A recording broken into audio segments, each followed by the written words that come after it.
Lawrence Stroll has failed to deliver the expected results yet again. And after a promising fight for the podium, something that his teammate Alonso is constantly into in every race in 2023, he barely made it into the points. All of this spells bad news for his future at Aston Martin, and even though his father did confirm that as long as he's the owner of the team, Lance's job is stable, that might change very quickly. With Lance preventing Aston Martin from securing the points they desperately need in the fight for P2 in the Constructors' Championship, could we see the most awkward let-out between father and son? The young Canadian driver has always been a questionable talent, to say the least, because Stroll always delivered results when nobody expected him to. However, in 2023, his team came out with a significantly stronger outlet than they did in the previous years, which is shown by Alonso winning 6 podium finishes after 8 races. And this is something that was heavily expected by Stroll as well. Considering the fact that he knows the performance of the car much better than Alonso, who is basically a rookie in Aston Martin, what Stroll currently gives to his fans and to the team is subpar, to say the least, and many experts have already called for a change. Now, I know what you're thinking, we're being delusional if we think that Lance would lose his seat as long as his father owns the team, right? But if the humiliation continues, there are 2 things that need to be done. Lawrence could sack Alonso and bring in a younger driver, one that won't be such a threat for Lance Stroll due to his inability to deliver the results that Alonso has set as a standard, or he could just have this man-to-man talk with his son and tell him that it isn't working anymore and they've been waiting far too long. Aston Martin has withdrawn a lot of attention in 2023 with their surge of performance, and that doesn't come without its own financial benefit. The team has a lot of financial investment and they're now ready to expand even further in this field by bringing new sponsors to the table. But if you're a potential sponsor and you see a good team that has a very bright future and is delivering top-notch results after being P7 in the Constructors' Championship last year, but the team in and of itself is a one-man operation and the weak link is the owner's son. So would you invest in Aston Martin? Alonso held a lesson for Mercedes yet again in Montreal, and while this was to be celebrated by the team, Stroll barely finished P10, only to be promoted to P9 after Norris's penalty cast a dark shadow over his future with the team.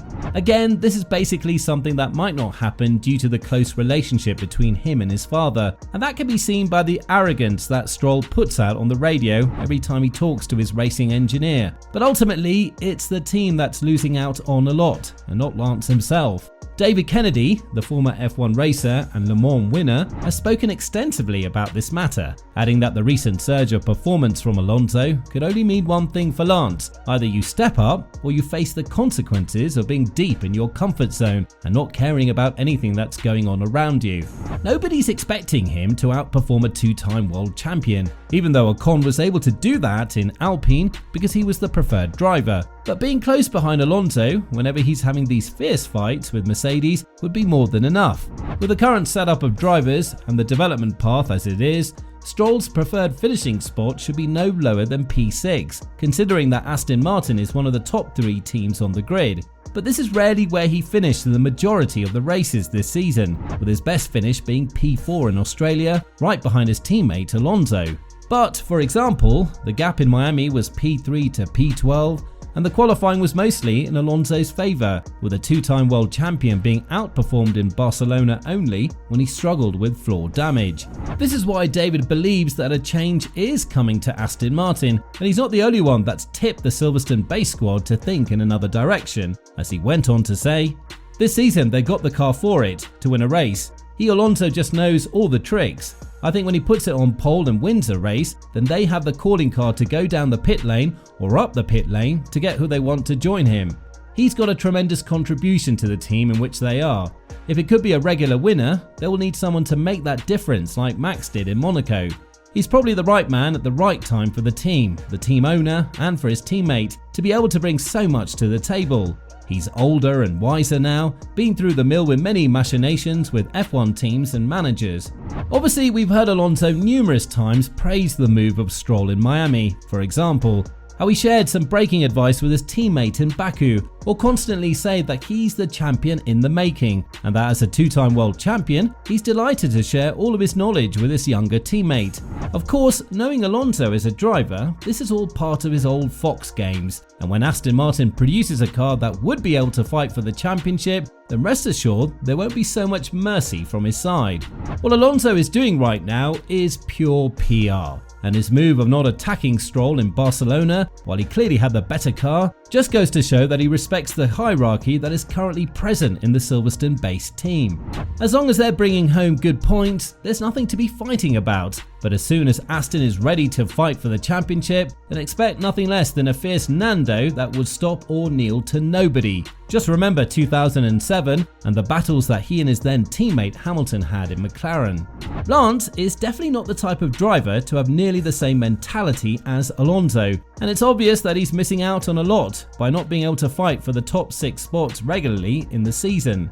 Had this been the case, with Alonso being the faster driver, the second position in the Constructors' Championship would be more or less a guarantee for the Silverstone-based squad. But with Mercedes bringing a lot of new upgrades to Silverstone and to Budapest or Spa, it's safe to say that Stroll would be put under even bigger pressure to up his game.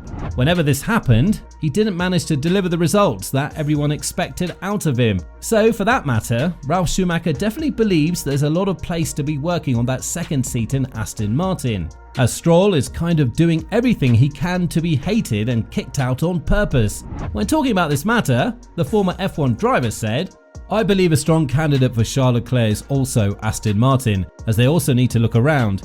Alonso will have another year after that. Who knows, Lawrence Stroll's son doesn't fulfill the season goals. They may need to bring in another strong driver for the future, building alongside Fernando Alonso." The call for Leclerc and Alonso's union in Aston Martin is something that I don't see happening, but Stroll being replaced is not as far-fetched a scenario as you'd originally think. Think about it. Lawrence is a man of his words, and he wants his team to win races, but if he sees that his son is just enjoying his money and the comfort that comes with it, then some serious repercussions might come his way. Leclerc said that he wants to continue solving the issues with Ferrari, but after the team has allegedly not fixed the issue that he reported back from Barcelona, the frustration grows, even though he was able to finish P4 ahead of his teammate Sainz at P5 after a disastrous qualifying session. Nonetheless, the true question needs to be answered. Will Lance Stroll lose his seat in Aston Martin now that the more rational move would to keep Alonso and build around his knowledge, so that when the new regulations in 2026 come, or even prior to that, you can replace him with a driver that actually cares about competing in Formula 1 and isn't there just because his father bought him the seat. All in all, a tough period lies ahead of Stroll, and as I mentioned earlier in this video, he isn't doing well under pressure, something that would only enhance the argument of Aston Martin sacking him and effectively ending his F1 career, as there aren't many high competitive teams that would rather have him as a driver.